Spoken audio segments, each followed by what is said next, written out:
अस्सलामुअलैकुम, welcome to another vlog.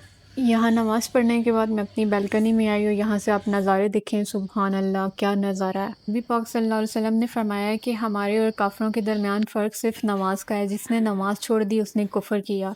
तो kindly अपनी नमाज़ों को फॉर ग्रांटेड मत लिया करें और अपने टाइम से 5 वक्त पे नमाज़ पढ़ा करें।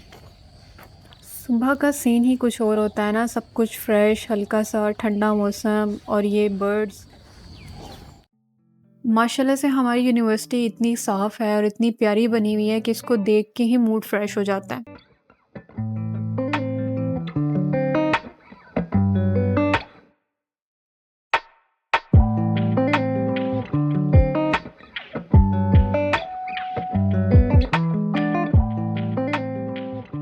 यहाँ इनको अपनी आइडेंटिटी प्रूव करने के बाद मैं जा रही हूँ, सामने आपको सनराइज़ नज़र आ रहा होगा, उसको कैप्चर करने। तो ये देखें आप, माशाल्लाह कितना खूबसूरत सनराइज़ हो रहा है।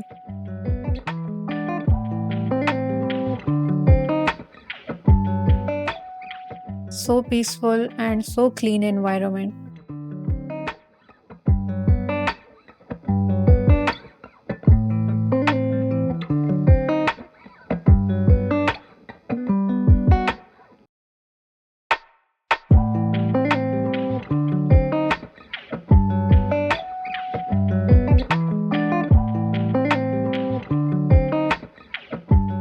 ये मेरी यूनिवर्सिटी का व्यू है बाहर से, माशाल्लाह बहुत खूबसूरत यूनिवर्सिटी बनी हुई है।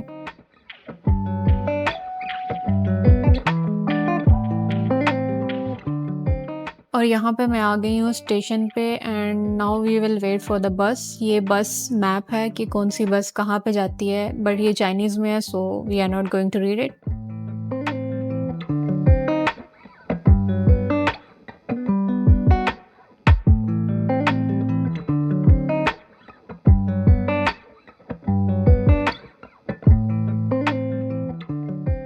और यहाँ पे बस आ चुकी थी and I am going to tell you कि हम यहाँ पे पैसे कैसे पे करते हैं। मैंने अपने क्यूआर कोड को वहाँ पे स्कैन किया है कि उन्होंने ऑटोमेटिकली मेरे बैंक से पैसे कट कर दिए हैं।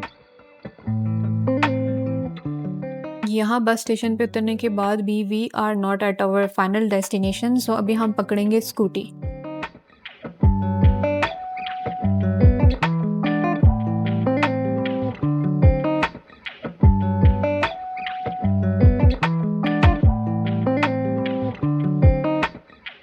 यहाँ पे पब्लिक स्कूटीज़ होती हैं जिनके ऊपर क्यूआर कोड होता है, जिसको आप स्कैन करके कहीं भी जा सकते हैं विद इन द सिटी।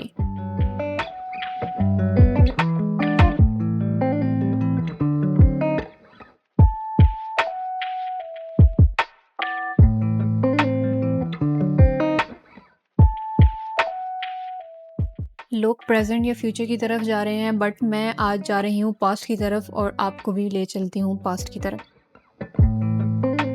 यहाँ एक कल्चर मुझे बहुत अच्छा लगा है कि सुबह-सुबह अर्ली इन द मॉर्निंग जो ओल्ड पीपल होते हैं वो एक्सरसाइजेज़ के लिए, जॉगिंग के लिए या वॉक के लिए आपको हर जगह बाहर ही नज़र आएँगे।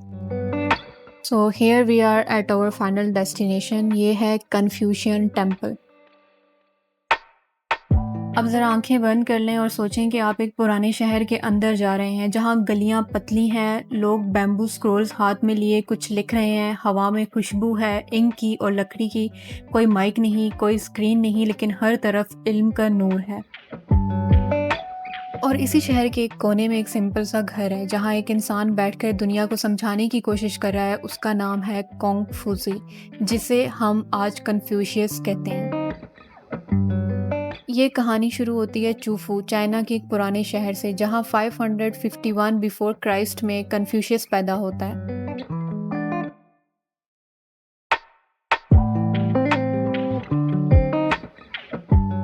रिलैक्स गाइस, ये कोई इबादत नहीं, इनकी मॉर्निंग एक्सरसाइज हो रही है, ये इनका कल्चर है।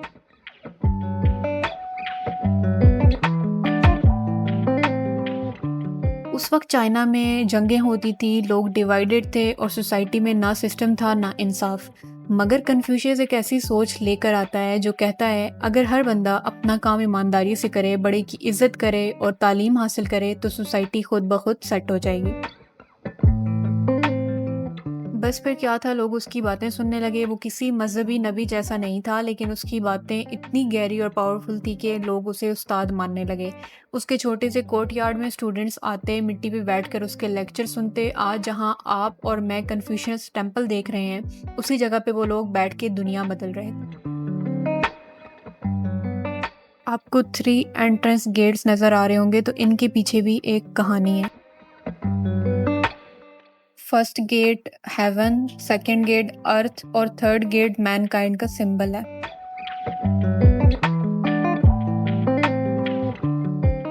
खैर, फिर वक्त गुजर गया और कन्फ्यूशियस की डेथ हो गई, मगर उसकी टीचिंग्स ने लोगों के दिल में इतनी गहरी जगह बना ली कि उसकी याद में एक छोटा सा मेमोरियल बनाया गया, जो वक्त के साथ बदल कर एक बहुत बड़ा और ग्रैंड टेम्पल बन गया।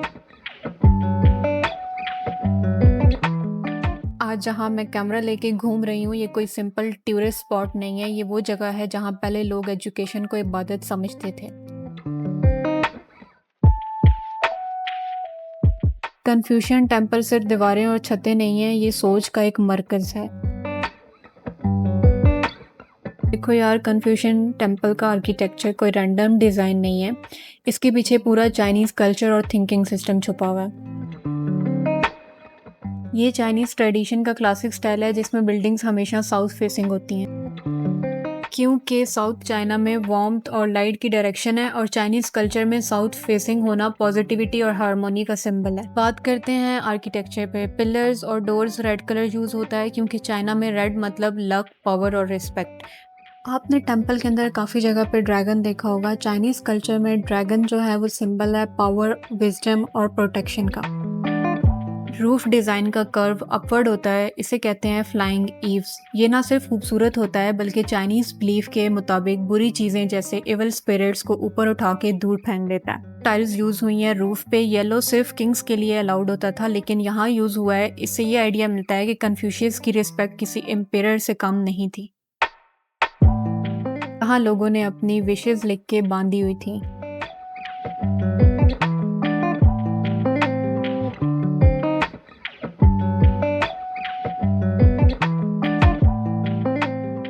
चाइनीज़ फ़िलॉसफ़ी ख़ास तौर पे कन्फ्यूशियनिज़्म में हर चीज़ में ऑर्डर और बैलेंस का कॉन्सेप्ट है। इसलिए टेम्पल का डिज़ाइन भी बहुत सिमेट्रिकल है, जैसे लेफ़्ट और राइट दोनों साइड पे equal number of rooms, trees और पिलर्स हैं, सब कुछ परफेक्टली बैलेंस्ड। बात करते हैं मेन बिल्डिंग की, जिसे कहते हैं दाचंग हॉल, यानी ग्रेट अचीवमेंट हॉल। ये बिल्डिंग सबसे सेंट्रल और इम्पॉर्टेंट पॉइंट थी यहाँ पे, जहाँ पे कन्फ्यूशियस का स्टैचू था और उनके स्टूडेंट्स के भी स्टैचू थे उनके नेम्स के साथ। कन्फ्यूशियस के बाद उनके नॉलेज को स्प्रेड करने का काम उनके स्टूडेंट्स ने किया है।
हॉल के अंदर 3 जानवरों के मॉडल्स थे, एक काऊ, पिग और शीप। ये जानवर एंशियंट चाइनीज़ रिचुअल्स का हिस्सा थे और उनका ताल्लुक होता है सैक्रिफाइस यानी कुर्बानी से।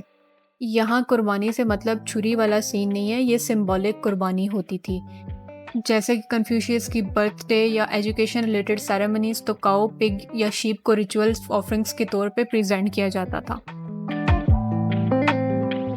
बेसिकली ये कोई रिलीजन नहीं है जिसको लोग फॉलो कर रहे हैं, ये टीचिंग्स हैं या फिर नॉलेज है जिसकी लोग इबादत कर रहे हैं।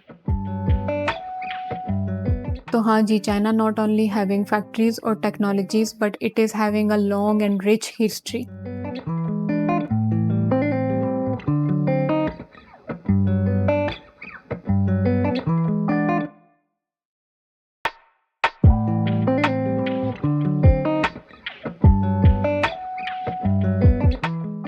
अगर आपको ये व्लॉग पसंद आया है तो लाइक और कमेंट ज़रूर करना है, वरना कन्फ्यूशियस ख्वाब में आके पूछेगा बेटा क्या सीखा। मिलते हैं एक नई कहानी के साथ एक नए व्लॉग में, तब तक के लिए अल्लाह हाफ़िज़।